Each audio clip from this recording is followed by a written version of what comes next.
I have a thought on my mind. It's time to talk. Do you know how to say no? Do you know how to set boundaries? Do you know how to protect your value? Well, if you don't know, it's time to talk. What does this have to do with self-love, self-first? This has everything to do with self-love, self-first, because there will be people out there who will try. They will try to take as much as they can from you.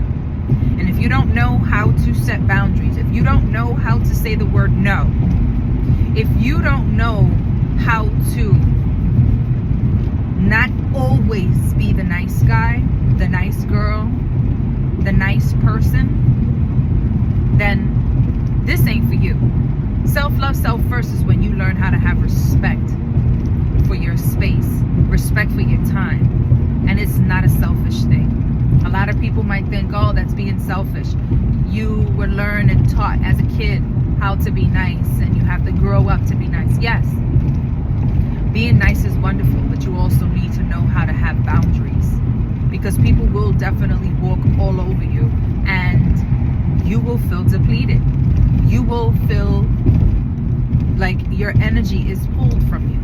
So if you don't know how to set boundaries, if you don't know how to protect your space without the feeling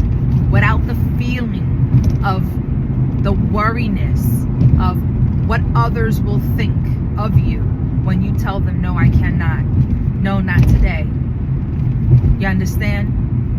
Or change the narrative around. Maybe you may want to help, but maybe you don't want to help in the nature that they are putting out there. Not everyone has to, how would you say?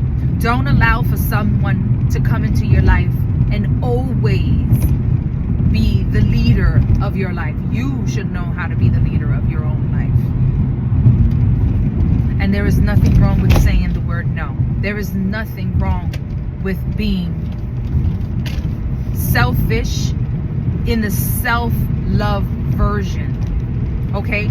So, and I say that because a lot of people will definitely, no matter what you say, they're gonna think that it's a selfish act.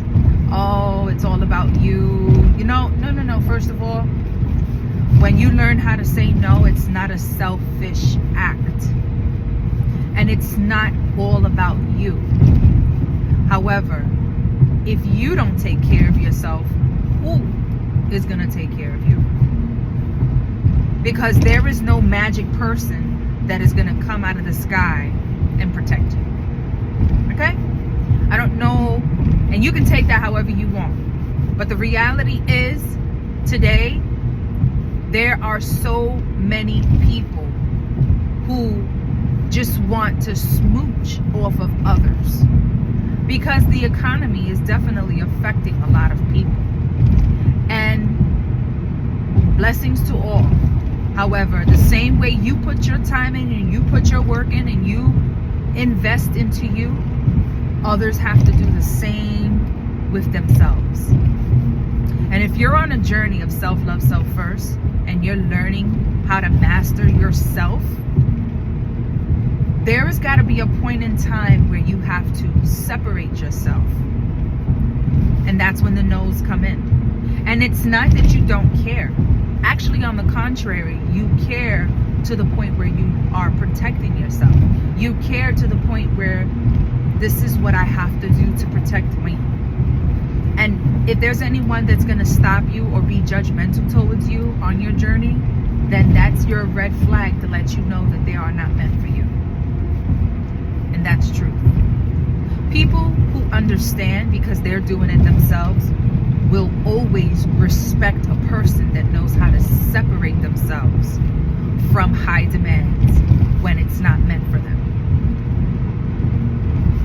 People of value will always respect a person that respects themselves. It is respected because we all understand what it is to rejuvenate ourselves. We all understand what it is to protect, to say no. We all understand that we have to tend to our lives as well. And if you're giving, and you're not receiving, that's a problem. You understand? So my focus is to be around givers. Why? Not because I'm trying to take from them, but because I am too also a giver. And I'm not talking about material things, so you can go ahead with that. There's a natural form that comes from an individual, but I'll speak about that in another video. Right now, today, it's about learning how to say no. I cannot. And even to yourself. That goes to yourself as well, because it's not just about keeping people away from you. On the contrary, that's not what your focus is. Your focus is not about keeping people away from you or using your ego to, how would you say, make these decisions. This no comes from love for thyself, love for the understanding of your value. Okay, so that's my take on this topic, and I can speak about this because I actually practice it myself, and it's wonderful. It gives me enough time to be able to rejuvenate, do what I have to do for me, and whenever I want to connect with people, I do that. And when I connect with people, they're people of value, people who understand, people who will never, ever, ever take my separation and my rejuvenation moments personal. Okay? So, blessings to you all. Always remember, self-love, self first. Ciao.